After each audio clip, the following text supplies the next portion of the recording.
história que a gente fez a partir de um teatro que a escola apresentou no festival de teatro em língua alemã. Mas esta história do Teletubbies, ela tem uma origem já muito remota. Em primeiro lugar, a palavra Teletubbies.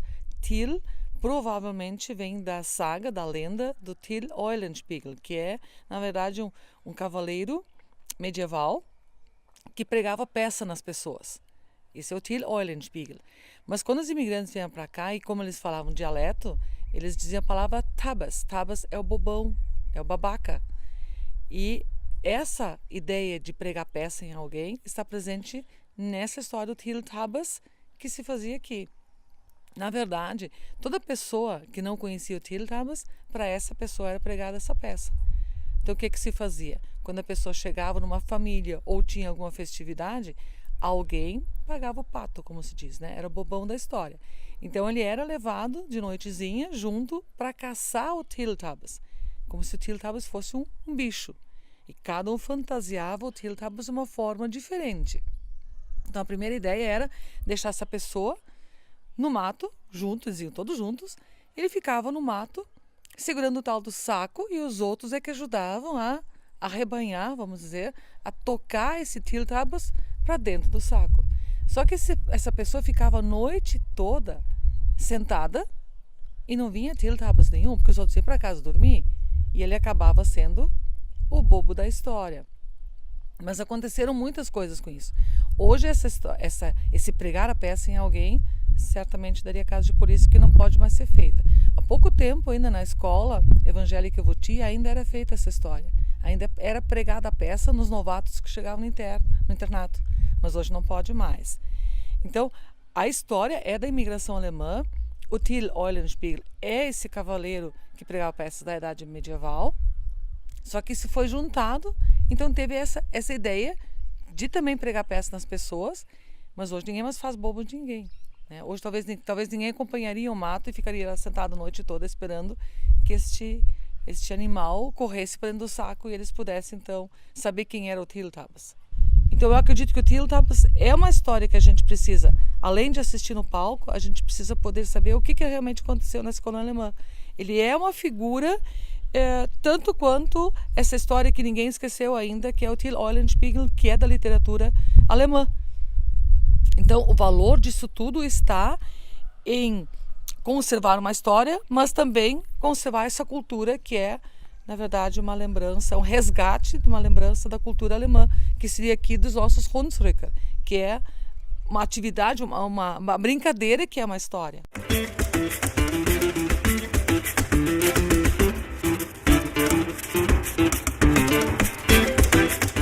Foi em agosto de 1985. Daí foi fundada a linha direta com 30 e poucos animais. Quando foi instalado tinha muita dificuldade. Como a mesa era muito antiga, ela não funcionava. Então, no dia seguinte, foi inaugurado numa sexta-feira. Então, no outro dia foi um caos, porque eles instalaram, inauguraram e a coisa não funcionou. A mesa era antiga, as pessoas não escutavam, umas achavam que tinha que ser mais rápido, a outra... As dificuldades dos primeiros dias eram muitas. Então, os técnicos viviam aqui quase a semana inteira, até conseguir acertar. Então, porque muitos não entendiam que era uma linha que 30 e poucas pessoas tinham que se dividir. A central era aqui na nossa casa e trabalhava eu, minha mãe e minha irmã, nós três. Então, nós não tinha horário. Quer dizer, eu ficava mais de tarde e o resto, então, ficava quem podia. Nós tinha também as pessoas que vinham aqui telefonar. Nós tínhamos um posto telefônico para quem não tinha telefone. As pessoas vinham aqui telefonar. Isso eu tenho orgulho de dizer que realmente foi, porque o que a gente ajudou as pessoas, porque nós atendíamos dia e noite. Então, quando tinha algum problema, era para cá que a pessoa ligava e pedia ajuda de alguma o nosso trabalho. Foi importante. Pode perguntar para quem tu quiser, mesmo uns reclamando, mas eles vão reconhecer que foi. Foi importante mesmo. A evolução foi o seguinte: a CRT instalou esse telefone, como eu já disse, em 1985, com aquela central. Então, muitas pessoas entenderam o quanto era importante o telefone. Então, vinha a gente sempre se dirigindo para nós, quando é que a central vai ser aumentada? E a CRT dizia que não, nós não vamos aumentar. Então, nós fizemos uma associação dos telefones. Então, foram mais, eu não sei exatamente quantos, mas umas 50, 60 pessoas que pagaram uma central telefônica. Então, nós trocamos essa antiga por uma maior. Mas isso a CRT autorizou. Mas eles falaram, nós não vamos ajudar em nada. Então, nós parcelamos isso e as pessoas, então nós compramos uma central, não era nova, mas já era mais moderna que antiga. Ela tinha só uma caixinha, então, só que o sistema era praticamente o mesmo. Até essa época nós já tínhamos conseguido com muita insistência e as pessoas pagaram praticamente, nós tínhamos conseguido mais uma linha direta. Aí nós já trabalhava com duas. Então isso era mais de 100 pessoas daí que então estavam que tinham pagado, eles pagaram a central telefônica, pagaram a linha, a instalação toda, e daí aquilo aumentou para 100 e poucos telefones, né? Eu acho que a importância da central telefônica na linha imperial, eu acho que aquilo fez toda a diferença para todo mundo. Que antigamente, quando, vamos dizer, para dar um exemplo, quando não tinha luz, a pessoa tinha que pegar o carro e avisar na CE que não tinha luz. Ou quando tinha qualquer coisa, tinha que ir em Nova, tinha o telefone mais perto. Então, eu acho que aquilo ali foi de uma importância fundamental, né? Porque eu sempre me lembro que uma coisa assim, quando está aqui, sempre quando falece alguém, bate o sino, todo mundo sabe. Daí, quando chegou uma época assim, quando o sino começava a tocar e as pessoas reconheciam que era de falecimento, o telefone começava a tocar e não parava, mas todo mundo queria saber quem era. Ou se tinha alguma coisa na cidade que acontecia, se era uma festa na sociedade. Sempre era quando tinha o tiro-rei, essas coisas. Quando anoitecia, o telefone não parava de tocar, a linha direta não parava de tocar. Todo mundo queria saber quem tinha ficado rei, quem era a rainha. Isso são as histórias que a gente se lembra que acontecia, né? Sempre. Isso já era de praxe, assim.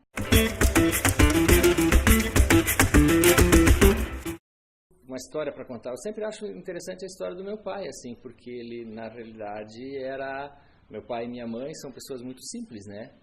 Que cresceram na linha imperial, nasceram aqui e aproveitaram as oportunidades, porque ele iniciou como motorista de caminhão, ele era caminhoneiro.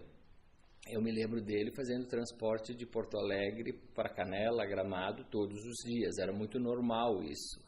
Era uma situação muito diferente. Os supermercados de Gramado e Canela compravam arroz, feijão, sal e essas coisas em Porto Alegre. Ele ia buscar e abastecia eles, né? Depois surgiu essa oportunidade de ele transportar ração, ainda como motorista. E em seguida, como quem era o representante da ração não quis mais trabalhar, ele viu que era a oportunidade para ele ser o comerciante, para ele abrir o comércio de rações. Então ele passou de motorista para comerciante. Foi mais uma escalada. E como comerciante, ele era representante de rações para animais. E essa empresa, como é muito comum hoje, fez um trabalho durante o ano e premiou o melhor representante comercial.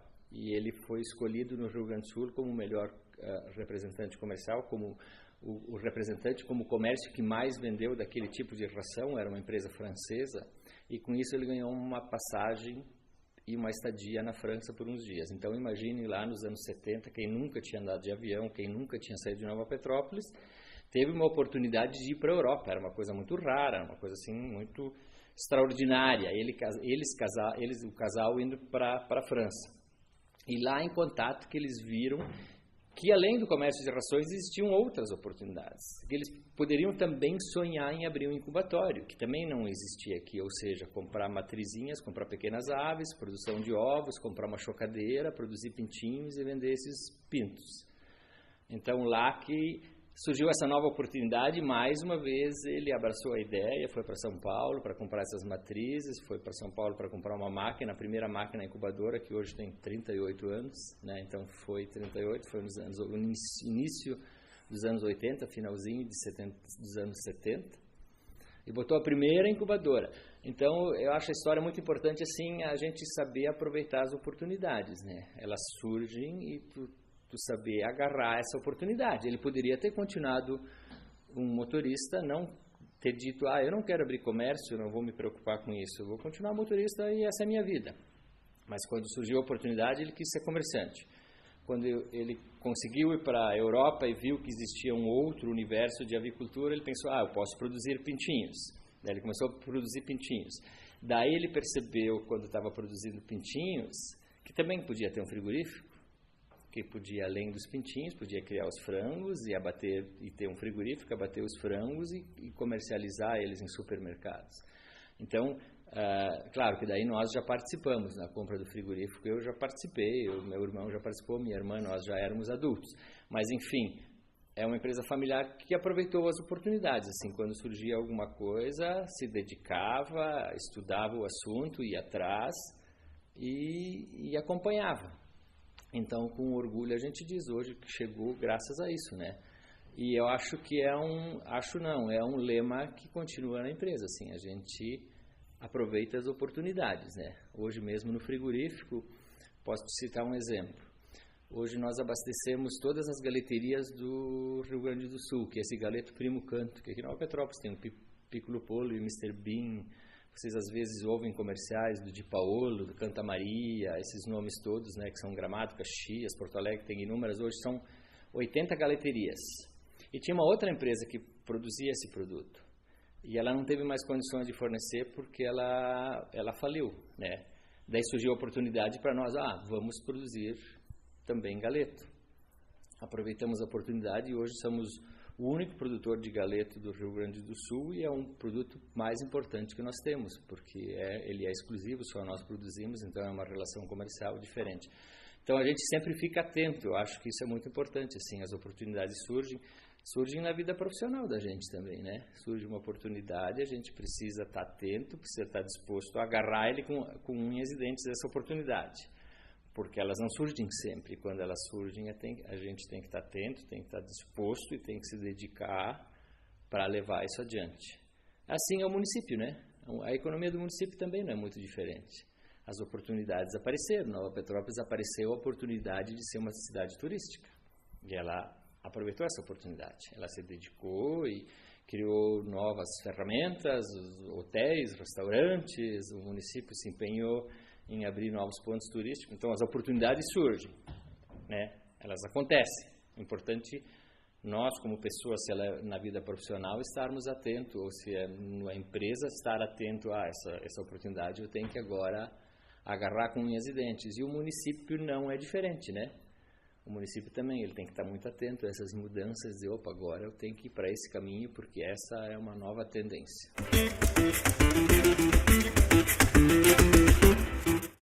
Mas a história dela é um pouquinho mais antiga. Ela é uma empresa familiar, eu sou só da segunda geração, então hoje ela ainda continua sendo administrada pela mesma família. Na verdade foram meus pais que começaram, porque éramos uma família muito numerosa, muito grande, 7 irmãos, né, 7 filhos.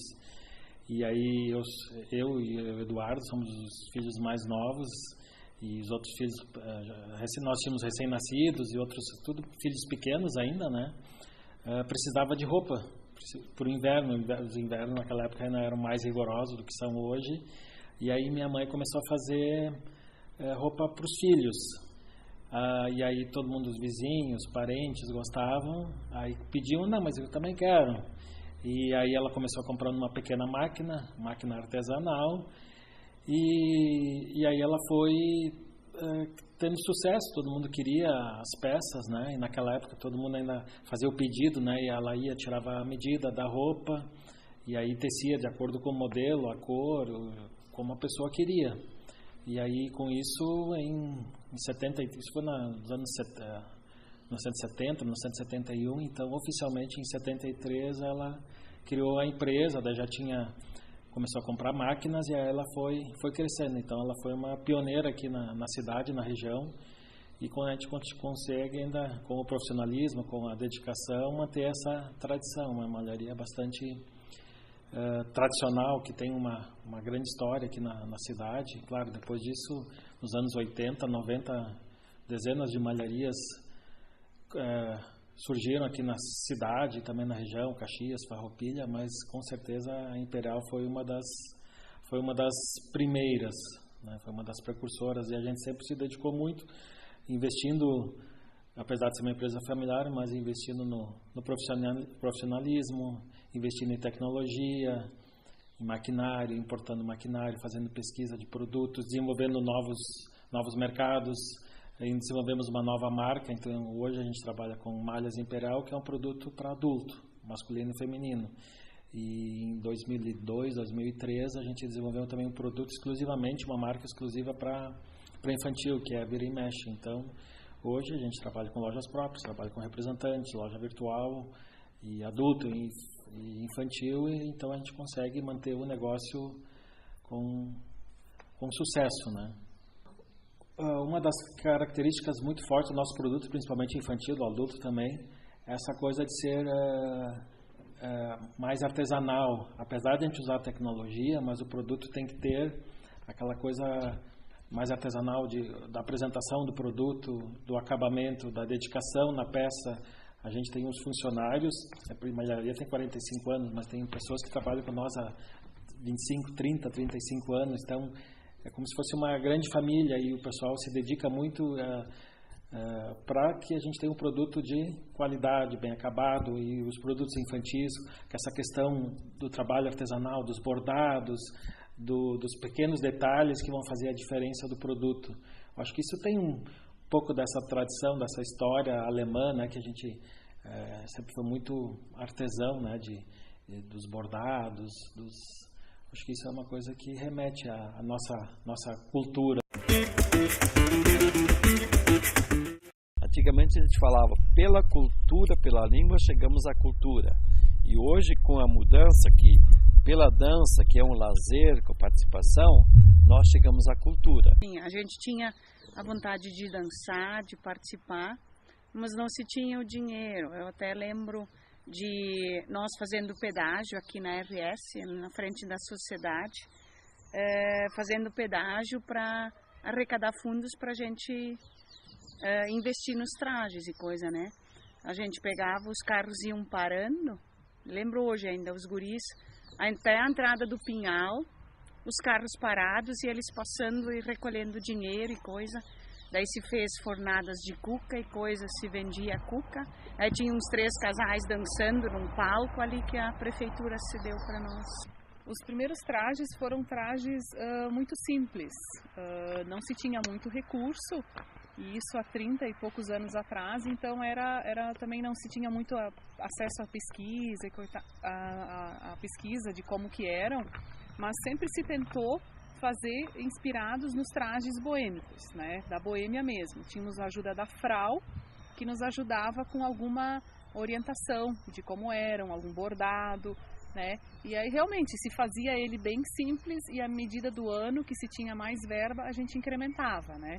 Então no começo se tinha um traje, depois começou a ter 2, 3, e assim foi crescendo, devagarinho. Os ensaios eram bem legais, assim, eu acho que isso foi o que manteve o grupo assim ao longo do tempo, porque os ensaios eram um encontro de amigos. O Beno começou o grupo querendo manter uma cultura, querendo preservar a nossa cultura, a nossa tradição, né? Mas o legal mesmo, que fazia a gente gostar de ir nos ensaios, era encontrar a galera, era o grupo de amigos que a gente fez. Então todas as quartas-feiras de noite a gente se encontrava, o Beno vinha, a gente ensaiava. E a gente ensaiava muito, assim, tinha um aquecimento sempre. Aí a gente ensaiava os passos em si, fazia polca, fazia galope lateral, fazia valsa durante um tempo para aprimorar os passos, e depois a gente ensaiava a música. E o Beno era exigente, assim, ele parava e fazia de novo, ele parava e fazia de novo. E postura, ele nos cobrava muita postura sempre. A importância do grupo cresceu desde sua base, em 1986, que me lembro. Nós tentamos, dentro dessa comunidade, transformá-la em uma vida social. E começou bem, agora já são pessoas que têm os filhos no grupo, e o objetivo nosso foi interiorizar, porque a comunidade da linha imperial tem a sua história, e essa história nós temos que manter. E graças ao trabalho da comunidade conosco, nós conseguimos tornar o grupo uma realidade que hoje em dia, vocês sabem como nós estamos. Desde as crianças até os adultos e os jovens participam muito desse grupo, e o objetivo foi crescendo, que hoje nós sabemos que eles têm uma ligação com a Boêmia, né? Isso é muito importante. É o primeiro momento que nós trabalhamos aqui. As primeiras apresentações foram muito nervosas. A gente ensaiou bastante, a gente ensaiava sempre em quartas-feiras da noite aqui na sociedade. E eu lembro que a primeira apresentação, assim, a gente tava uma pilha de nervos, todo mundo. Aí a gente se encontrou aqui no porão da igreja, todo mundo, as meninas principalmente, porque tinha que fazer maquiagem, tinha que arrumar o cabelo. E aí a Adélia, a Regiane, a Marlene Boni, tava todo mundo ali, e as meninas sentaram umas do lado da outra, e cada uma foi indo pra fila pra ser arrumada.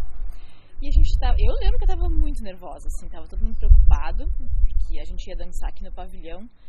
Eu não lembro qual era a festa, mas assim, tava todo mundo muito nervoso. E aí não lembro quem levou, mas alguém levou alguma bebida alcoólica, assim, que a gente tomou um golinho cada um para tentar se acalmar, e daí conseguir dançar, assim, com mais tranquilidade.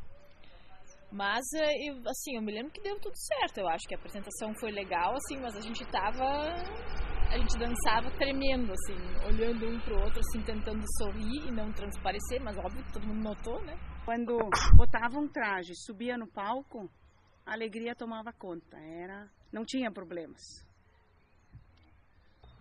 A importância do grupo fez toda a diferença. Eu acho que para todos nós que éramos criança, 11, 12 anos na época, a maioria, alguns eram um pouco mais velhos, acho que foi algo muito importante, porque éramos jovens. Na nossa época não tinha internet, essas coisas, não tinha nada de lazer, então era uma forma de diversão, de aprendizado. Criou uma importância muito grande, assim, foi surgindo essa importância na vida de cada um, porque a gente começou com, não lembro quantos casais tinha no começo, mas a gente dançou aqui no pavilhão, fez algumas outras apresentações, de repente 1 ano e pouco depois a gente já estava viajando para o Rio de Janeiro para se apresentar lá. Nós ia para lá e fazia apresentações para as crianças nas escolas. Aí enchiam o ginásio, assim, cheio de criança, todo mundo assistindo, e eles vinham pedir autógrafos para nós. Nós se sentíamos o máximo, nós éramos bem novos, então era um orgulho para nós dançar, e eles vinham pedir autógrafo para nós. Imagina nós, de um lugar pequenininho chamado Linha Imperial, Nova Petrópolis, dando autógrafos no Rio de Janeiro. Então isso era um marco para nós. Ai, nossa, e foram muitas histórias. Eu sei que foi escrito um livrinho de histórias. Eu não sei se esse livro ainda existe, que a gente chamava das pérolas, né? Que contavam as histórias que aconteciam por trás dos bastidores, né? Episódios, brincadeiras, diversões, né? Mas foi uma época maravilhosa, muito boa. Eu acho que os melhores anos da minha vida, nesses 31 anos de Bemer, muito bom. Que o jovem, quando ele tem objetivos na vida, ele vai procurar não ser ocioso. Eu levo no coração sempre, hoje meus 2 filhos dançam e, nossa, é tudo de bom. é uma emoção muito forte poder ter participado desse grupo, né? E hoje os meus filhos estarem assim, ó, o Gabriel e o Guilherme dançando e a gente poder estar levando eles para uma coisa saudável, né? É muito bom. É tudo de bom.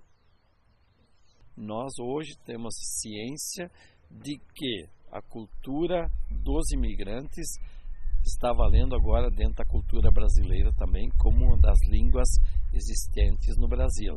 Para mim, na minha vida fez toda a diferença ter feito parte de um grupo, com certeza.